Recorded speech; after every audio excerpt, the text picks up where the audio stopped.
Hello students, तो आज हम कैलकुलेट करेंगे या मोल कॉन्सेप्ट के बारे में जानेंगे। मोल कॉन्सेप्ट क्या होता है? सबसे पहली बात तो हम मोल के बारे में जान लेते हैं। तो मोल क्या होता है? देखो, मोल बच्चे बहुत ही डरते हैं इस टॉपिक से, तो हम इसको बहुत ही सॉल्व या बहुत ही इजी करके पढ़ेंगे आज। तो मोल क्या होता है? तो mole is a counting unit. सबसे पहली बात तो ये जान लीजिए कि मोल क्या है। Mole is a counting unit. क्या होता है? ये काउंटिंग यूनिट्स होता है, काउंटिंग यूनिट, है ना। काउंटिंग यूनिट होगा। अब आप देखो मोल के थ्रू क्या कैलकुलेट करते हैं। तो मोल के थ्रू हम क्या कैलकुलेट करते हैं? देखो, मोल के थ्रू आप जो कैलकुलेट करेंगे वो करेंगे एटम्स। केमिस्ट्री में हम एटम्स या मॉलिक्यूल्स या आयंस को हम क्या करते हैं? काउंट करते हैं, है ना। जैसे आपको किसी ने बोला कि 1 मोल एटम्स मतलब कितना होगा, तो हम यहाँ पर बोल सकते हैं कि 1 मोल जो होगा वो इक्वल होगा किसके? 6.022 इंटू 10⁻23 एंटिटीज। क्या बोलेंगे हम उसको? एंटिटीज। एंटिटीज का मतलब क्या होता है? एंटिटीज मतलब इतने पार्टिकल्स। एटम तो इतने एटम्स होंगे। 1 मोल एटम्स मतलब इतने एटम्स होंगे। और ये नंबर एक बहुत ही बिग नंबर होता है। इसको यदि हम सही तरीके से लिखे तो क्या होगा? 602 एंड 21 टाइम्स हमको क्या करना है? 00 लगाना पड़ेगी। कितने टाइम? 21 टाइम। 9 10 11 12 13 14 15 16 17 18 19 and 20 and 21। तो ये इतना बिग नंबर होता है, ठीक है। अब ये हमारे पास 1 मोल है ना। 1 मोल एटम्स मतलब इतने एटम्स होंगे। एवोगैड्रो नंबर भी बोला जाता है इसे। क्या बोला जाता है? एवोगैड्रो नंबर, है ना। Na से डिनोट किया जाता है। जैसे हमारे पास होता है 1 डजन। हम 1 डजन की बात करें तो 1 डजन मीन्स क्या होता है? 12 बनाना, या 1 डजन बनाना, या 12 क्वांटिटी बोल सकते हैं अपन, है ना। तो क्या बोलेंगे हम? 12 क्वांटिटी। कितना होगा? 1 डजन किसके इक्वल होगा? 12 क्वांटिटी। 1 डजन बनाना, 1 डजन बनाना किसके इक्वल होगा? तो हम बोलेंगे 12 बनाना के इक्वल होगा। होगा या नहीं होगा? बिल्कुल होगा।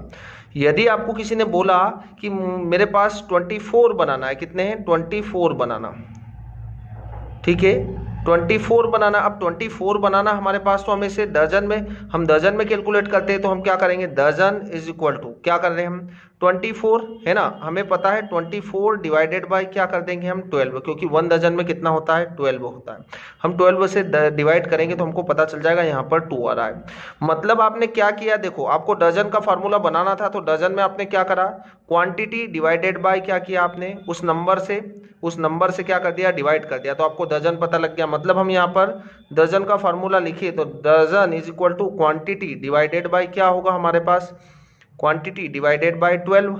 तो ये हमारे पास डजन का फार्मूला बन गया, ठीक है। डजन में हमने कैसे कैलकुलेट करना? तो जो भी क्वांटिटी होगी उसको हम 12 से डिवाइड कर देंगे तो हमें डजन पता लग जाएंगे।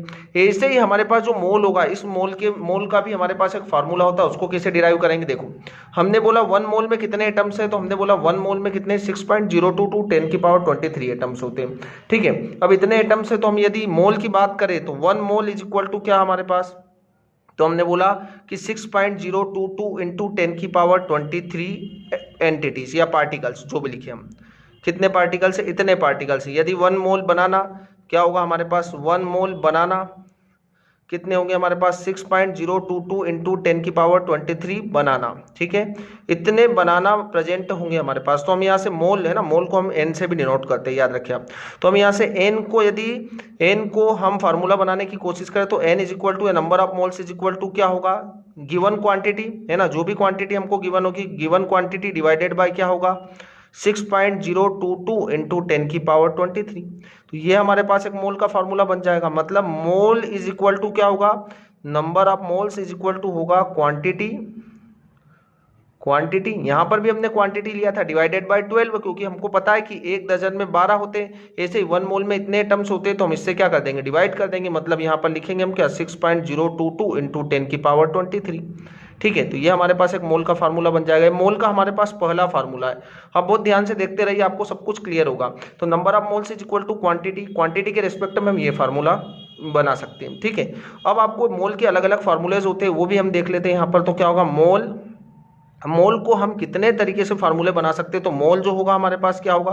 सबसे पहला जो फार्मूला होगा, हम तीन तरीके से मोल को कैलकुलेट कर सकते हैं। तो देखो क्वांटिटी के रेस्पेक्ट में होगा, है ना, एक तो क्वांटिटी के रेस्पेक्ट में होगा, दूसरा वेट के रेस्पेक्ट में होगा, आप वेट से भी कैलकुलेट कर सकते हैं, और तीसरा जो होगा वो वॉल्यूम के टर्म में भी आप कैलकुलेट कर सकते हो। देखो आपको नंबर ऑफ मोल्स क्वांटिटी के, तो आपको पता है 1 मोल इज इक्वल टू कितना होता है, तो 1 मोल इज इक्वल टू होता है 6.022 इंटू 10⁻23 पार्टिकल्स। ठीक है, तो ये पार्टिकल्स जितने भी होंगे, तो नंबर ऑफ मोल्स, यहाँ से आप number of moles is equal to क्या होगा, quantity divided by this value. तो यहाँ पर क्या होगा, क्वांटिटी डिवाइडेड बाय 6.022 इंटू 10⁻23। ये आपके पास एक नंबर ऑफ मोल्स का फार्मूला बन जाएगा। फिर दूसरा फार्मूला वेट के रेस्पेक्ट में हम बात करें तो number of moles is equal to क्या होगा, वेट। अब वेट जो होगा तो वो 1 मोल इज इक्वल टू किसके इक्वल होगा, उसके मोलर मास के इक्वल होगा। किसके इक्वल होगा, मोलर मास। ठीक है, मोलर मास जो भी आ रहा है हमारे पास, तो नंबर ऑफ मोल्स क्या होगा, वेट डिवाइडेड बाय मोलर मास, है ना।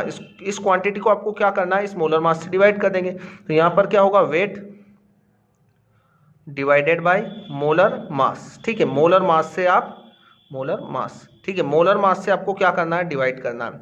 तीसरा, यदि वॉल्यूम के रेस्पेक्ट में हम नंबर ऑफ मोल्स कैलकुलेट करने की बात करें तो देखो 1 मोल इज इक्वल टू क्या होगा, 1 मोल इज इक्वल टू होगा 22.4 लीटर, है ना। हम एसटीपी की बात कर रहे हैं, एसटीपी बोले तो स्टैंडर्ड टेम्परेचर प्रेशर की।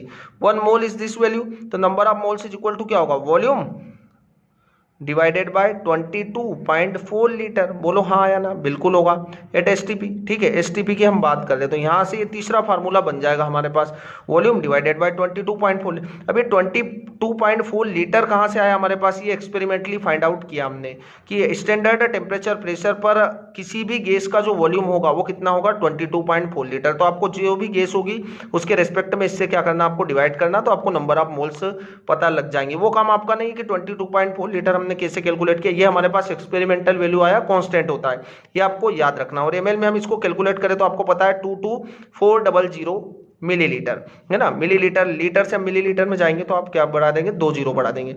ठीक है, तो ये हमारे पास नंबर ऑफ मोल्स के 3 फार्मूले आ चुके हैं। नंबर ऑफ मोल्स क्वांटिटी के रेस्पेक्ट में होगा तो quantity divided by Avogadro number. यदि number of moles weight divided by weight के रेस्पेक्ट में, weight divided by molar mass. मैं यहाँ पर चलो कैलकुलेट करके भी बता ही देता हूँ आपको।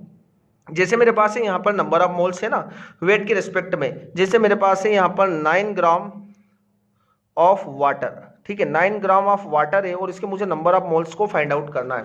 तो मैं क्या करूंगा, number of moles is equal to weight, कितना है 9 ग्राम, क्वेश्चन में गिवन होगा 9। H2O का मोलर मास, अब आप H2O का मोलर मास आपको पता है 18 होता है, तो यहाँ पर हम क्या डिवाइड कर देंगे उसको 18 से, उसके मोलर मास से डिवाइड कर देंगे, 1/2 इज इक्वल टू कितना होगा, 0.5। तो ये हमारे पास क्या आ चुके हैं, मोल आ चुके हैं। तो हम मोल को इस तरीके से कैलकुलेट कर सकते हैं। अब आपको मैं एक फ्लो चार्ट बनाऊंगा और फ्लो चार्ट के थ्रू एक्सप्लेन करूंगा, तो बहुत ही अच्छे तरीके से आपको मोल क्लियर हो चुका होगा। अगले पेज पर हम देख लेते हैं मोल्स को किस तरीके से अपन रिप्रेजेंट कर सकते हैं। ठीक है, यदि आपके पास है मोल, ठीक है, तो एक फ्लो चार्ट के थ्रू हमको तीनों फार्मूले इजीली याद हो जाएंगे। मोल को यदि आपको पार्टिकल में चेंज करना हो, ठीक है, पार्टिकल में चेंज करना हो, या आपको ग्राम में चेंज करना हो, ठीक है, या आपको ग्राम में चेंज करना हो, या आपको वॉल्यूम एट एसटीपी, है ना, वॉल्यूम एट एसटीपी, एसटीपी बोले तो स्टैंडर्ड टेम्परेचर प्रेशर। देखो आपको पार्टिकल, यदि पार्टिकल से मोल में चेंज करना हो, क्या करना है, पार्टिकल से मोल में चेंज करना हो, तो आप क्या कर देंगे, उसको डिवाइड कर देंगे किससे, एवोगाड्रो नंबर से। किससे, एवोगाड्रो, 6.022 इंटू 10⁻23, ये होता है 1 मोल के इक्वल, पता है आपको, है ना, 1 मोल के इक्वल। तो आपको जब पार्टिकल से मोल्स में चेंज करना हो, एरो की डायरेक्शन देखें आप, पार्टिकल से मोल में चेंज करना तो आप डिवाइड कर देंगे। यदि मोल से पार्टिकल में चेंज करना है तो इसी नंबर से आप क्या कर देंगे, मल्टीप्लाई कर देंगे। क्या कर देंगे, इसी नंबर से मल्टीप्लाई कर देंगे। यहाँ पर हमने एक फार्मूला भी बनाया था कि number of moles is equal to क्या होगा, क्वांटिटी डिवाइडेड बाय क्या होगा, 6.022 इंटू 10⁻23। ये फार्मूला भी हम पीछे देख के आए पिछले पेज पर। तो यदि आपको पार्टिकल से मोल पर चेंज करना हो तो आपको क्या करना पड़ेगा, डिवाइड कर देंगे इस नंबर से। देखो यहाँ पर हमारे पास पार्टिकल मतलब क्वांटिटी, क्या है हमारे पास क्वांटिटी। अब पार्टिकल है, पार्टिकल से हम कहाँ पर आ रहे हैं, मोल पर आ रहे हैं, कहाँ पर आ रहे हैं, मोल पर आ रहे हैं। पार्टिकल से जब मोल पर आएंगे तो हम क्या कर देंगे, इस वैल्यू से डिवाइड कर देंगे। क्लियर है बात आपको। यदि आपको मोल से पार्टिकल में जाना है तो क्या कर देंगे, इसी नंबर से आपको मल्टीप्लाई करना है, तो आप मोल को किस में चेंज कर देंगे, पार्टिकल में। देखो यहाँ पर हम इन दोनों का मल्टीप्लाई कर दें, इन दोनों का मल्टीप्लाई कर देंगे तो हमको क्या पता चल जाएगा, यहाँ पर पार्टिकल्स पता लग जाएंगे, क्वांटिटी। क्लियर है बात, हमको क्वांटिटी के रिस्पेक्ट में भी देखा हमने। फिर यदि आप मोल से ग्राम में चेंज कर दो, ठीक है, किससे चेंज कर रहे हैं, मोल से ग्राम में, या ग्राम से मोल में चेंज कर लेंगे और फिर हम करेंगे मोल से ग्राम में।